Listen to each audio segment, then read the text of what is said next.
Me again.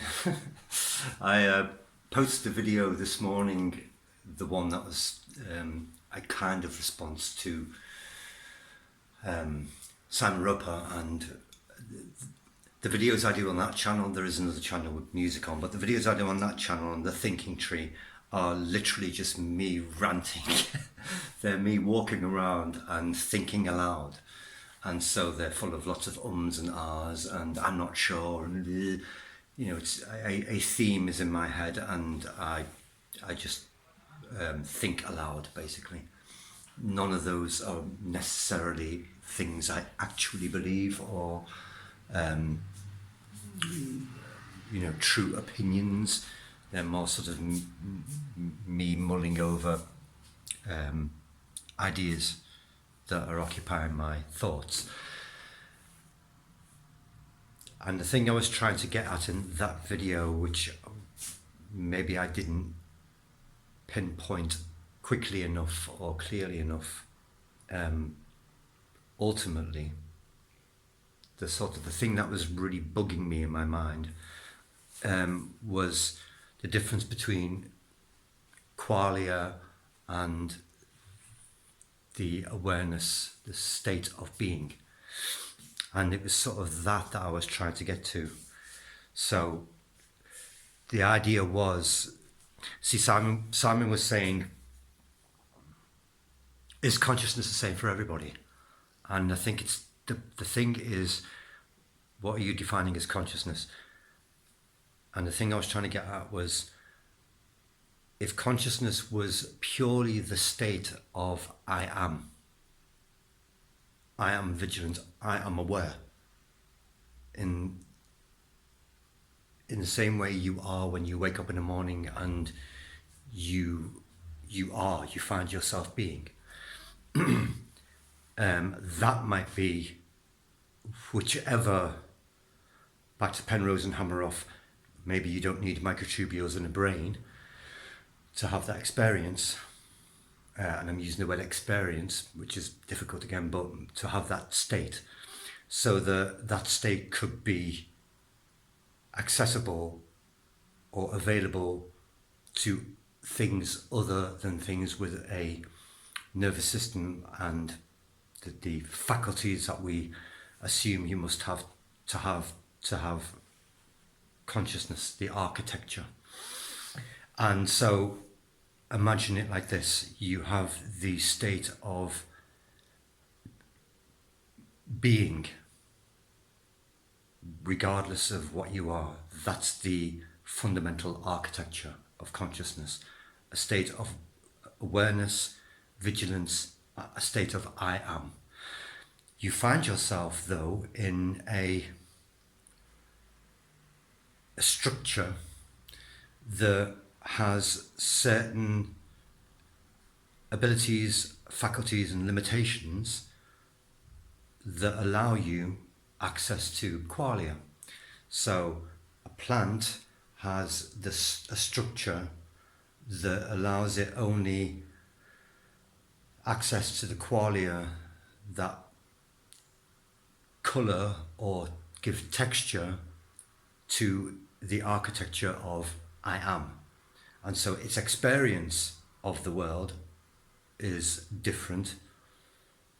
And if you include that in consciousness, then yes, all things have a different quality or a different texture to them, to their consciousness, because they are dependent on the structure in which they are embodied in.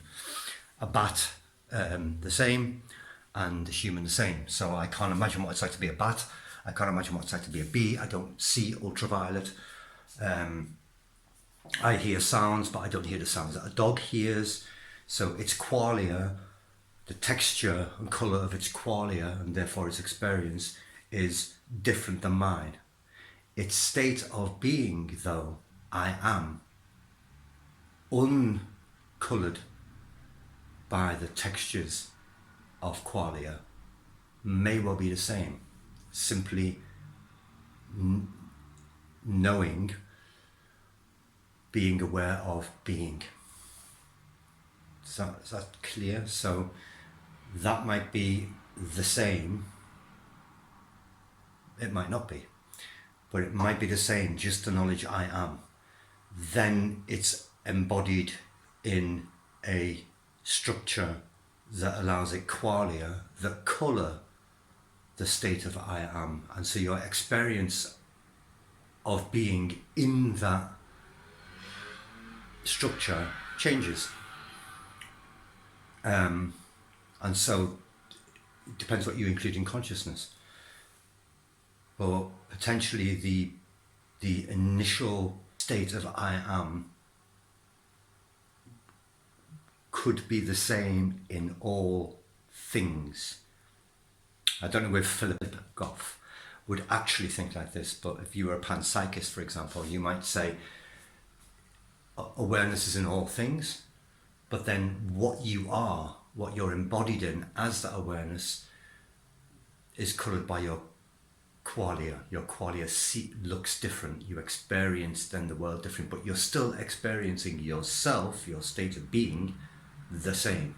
I'm fortunate enough to have the architecture of a human brain that allows me access to much more information than, say, just an electron. But the electron may have the awareness of being with a considerably restricted set of qualia. That was kind of what I was trying to get at. Again, these are not things that I necessarily think are true. They're just interesting ideas. So the answer to Simon's original question would be, what are you defining as consciousness? And are you separating the state of isness from the textural apparatus of the qualia? I don't know if you can do that, and I wouldn't know how the hell you would test that empirically. It's simply an idea.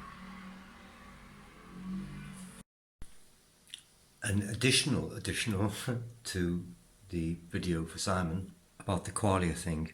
So if the state of being was in everything, and qualia was the transfer of information from receptor via a system in order to send the information to somewhere else, would that be possible between, say, particles? So you have a particle A, and particle B is also acting as a receptor, giving off information, sending information to another particle, maybe entangled nearby, or maybe not nearby, that particle then sends on, etc., creating a sort of network in the same way that neurons get information from a bunch of dendrites from neighboring neurons that attach to the neuron, and the system of organization for that would be the action potential that decides on when a summation of information or a piece of information that is strong enough is then acted upon or sent on. And so the whole system would gain information about itself. An emergent property of that would be qualia, but the initial status would be isness.